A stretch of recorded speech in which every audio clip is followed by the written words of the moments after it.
I am not a religious person.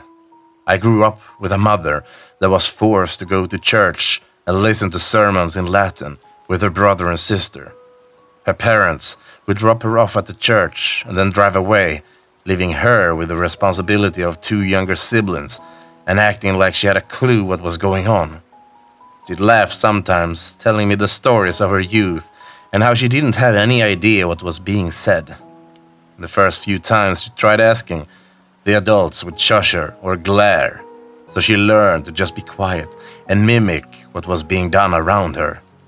The word Amen being uttered, bow the head and repeat it. Everyone standing up and singing songs. Better get up and mouth words so that nobody thinks she and her siblings were rude little children that haven't been raised right. Once she had her own children, none of us went to church.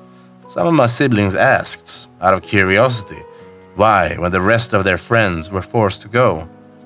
Being in the deep south, church was what all families did in our town. We were the exception.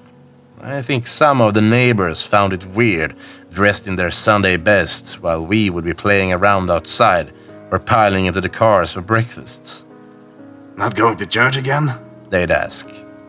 My mom would laugh, keys jiggling as she got into the car and cheerfully called to them, Nope, we're going to get pancakes. So I've never read the Bible. I had one. My grandfather insisted on it and put my name and birthday on the spine in shiny gold letters. Maybe I should read one though. It started off small. We got strangers sometimes. The town wasn't that tiny. A little less than 9,000 people. So when I went to the grocery store, it wasn't that weird to see people I didn't recognize. I didn't think too much when I saw the first one. At least, I think it was one. He wasn't dressed that oddly, but something about him stuck out. Maybe it was the way he was dressed, in a way too white button-down shirt in the middle of the summer, or his long hair that most men wouldn't dare to try out. Either way, he caught my eye and was just staring at me. I stared back, trying to figure out if we knew each other from high school or from a friend of a friend, but he was a complete stranger. So I just smiled, waved, and went on my way. Grabbed my groceries, paid, loaded my stuff in the car, and drove back to my apartment. I figured it was a one-off, a guy that recognized me for whatever reason. Thought I was someone he knew with an interesting fashion sense. But it kept happening. Not just him, but others. People in clothes that didn't make sense for the heat of the summer. Pure white button-downs, no wrinkles or signs of sweat. They had gloves too, and long pants that reminded me of bell-bottoms, but I couldn't ever see their feet. I could understand if there was a new fashion trend or something, but long sleeves and covered head to toe in clothing doesn't seem like a good trend. Sounds like heat stroke. Still, I tried to be polite, just wave at the strangers and be on my way. I thought that maybe they were a weird bunch of groupies following some indie band or a family that insisted on having similar clothes. I don't know. I mentioned it to my mom, curious if she had seen them too, and she laughed it off. Just ignore it, sweetie. Anytime you see them, just wave and be on your way. No need to be rude. So I took her advice until I finally got enough courage when I saw yet another one at the grocery store staring at me, and I wandered close enough to look at the apples he was standing next to and asked, Are you from here? I really don't know what I was expecting, but what I got in return was terribly underwhelming. He just stared at me, eyes wide, and said nothing. So I tried again, stupidly, trying for any kind of response. If he was enjoying the weather, had he been around the town for long, even asked if he liked apples. Nothing, just the same blank, unblinking stare that made me muster my best smile and tell him to have a good day. I should have never talked to him. Suddenly, they were everywhere, all the time. Going to the gas station, one would be in the snack aisle, staring at me the entire time. Driving around my street, one standing at the street corner, only moving its eyes. They never move, at least not at first, just their eyes. They didn't walk or turn their head or anything like that, only ever the eyes. Fed up with it after a week, I went up to one that was in my way when I was trying to go for an evening walk and asked, "Who are you? Why are there so many of you?" This one, a woman, stared at me like they always do. I think I was tired or maybe just sick of having random people in the same outfit everywhere, so I touched her shoulder. My fingers barely skimmed her white shirt before it was stained in red from blood. I don't recall my screaming or turning tail and running back to my apartment so I could drive to the hospital. I'm sure I was making a racket, but the thing that sticks out to me is that I finally got a response from one of them. She blinked and then she smiled. It took 10 stitches to close up the cuts in my fingers, 5 for my index, 3 for the middle, and 2 for the ring finger. I don't know what happened. Trying to explain to the emergency room was difficult because they insisted whatever I had done had gotten down to the bone. After that, things got worse. They actually moved. Not like walk or, be human, but would glide across the floor to follow me. I still couldn't see their feet. Their knees didn't bend or do anything normal to even mimic a normal way of walking. The first time I saw it, I knocked over a display of cookies and had to apologize profusely to the poor bakery worker. When she asked what had me in such a fright, I gathered up the courage to say, "That man over there, he kept staring at me." She looked in the direction I was looking in, brow furrowed, but she didn't respond at first, and instead asked if the man had walked away. I must have looked stupid, mouth agape, because he was right there, but she didn't see him. All I could do was nod my head, agree with her, then rush out of the store. After a week of getting used to them moving, they began changing. Small things at first, their shirts looking less white and more gray. They made a strange rattling sound sometimes, a hollow, creepy sound. Their faces became more expressive. Not much, but rather just watching with their eyes. They turned their heads or flexed their fingers. Eventually the gloves went away, and I wish they hadn't because they have strange hands. Their fingers are far too long, curved unnaturally, and have a sticky gray skin to them. The nails are all ripped off. Just 3 or so months ago, I thought they were a bunch of weird groupies that copied a band or maybe some strange cult. I wish I still believed that.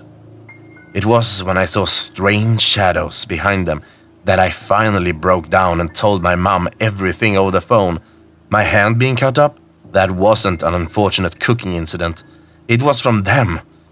My jumpiness and sounding like I'm close to a nervous breakdown? Yeah, I've been being followed for months now, and I don't know what to do.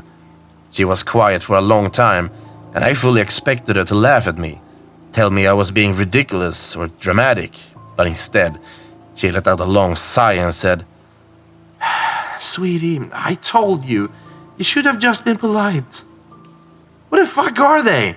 I asked, tears running down my face as I made sure every curtain was shut. She was quiet, oddly so, before she offered. "I don't know. Your grandfather always called them angels." "Those are not angels." "So you haven't seen them fully yet. That's good." I remembered choking out a weak noise, maybe a question, but she kept going. "You should move. Somewhere nice and cold, far away from the south." "Move? What? Just pack everything up, leave my job and apartment with no notice and go? Go where?" "It doesn't matter. Far away. States and states away. Maybe even countries." Nothing was making sense, and I managed to say as much, trying to demand for answers, but all I got in response is a sigh, a tired and sad sound before she pressed on talking like I hadn't been having a panic attack.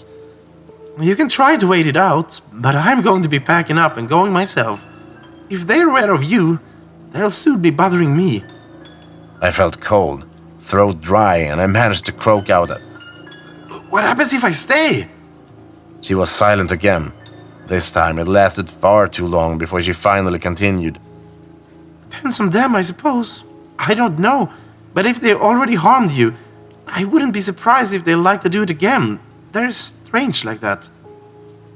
We got off the phone shortly after that.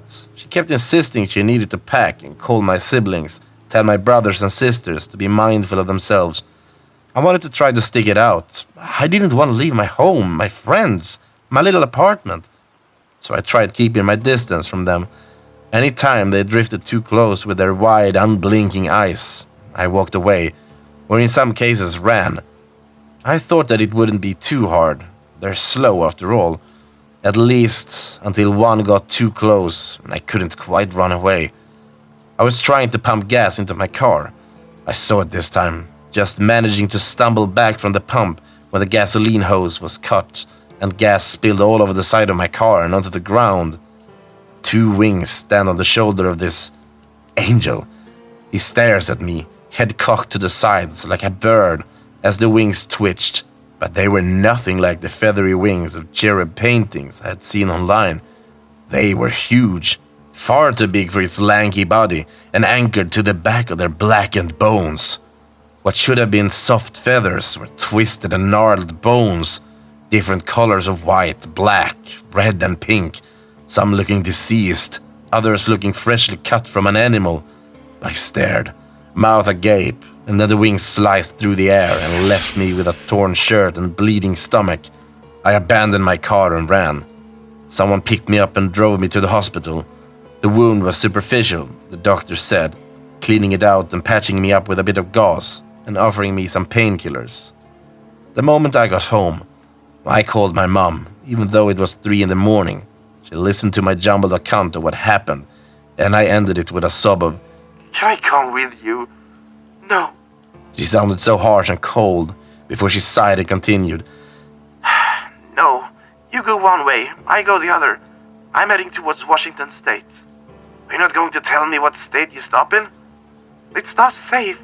Don't tell me where you end up either. I suggest you leave now, in a day or 2. And sweetie, whatever you do, don't pray. You've never done so before, so don't you dare start now.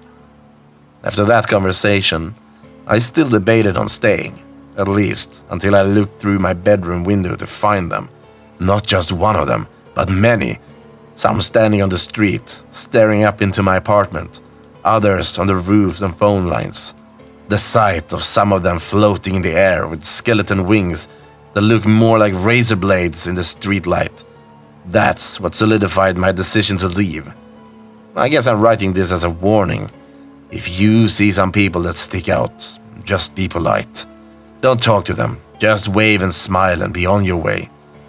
I still don't know what they are. Angels? I don't know a single angel that had razors on their backs, but sure, maybe. Either way, I'm packing up and leaving. Mom says that's the only way, to run as far away as I can. And don't pray. Praying will guarantee they find me sooner.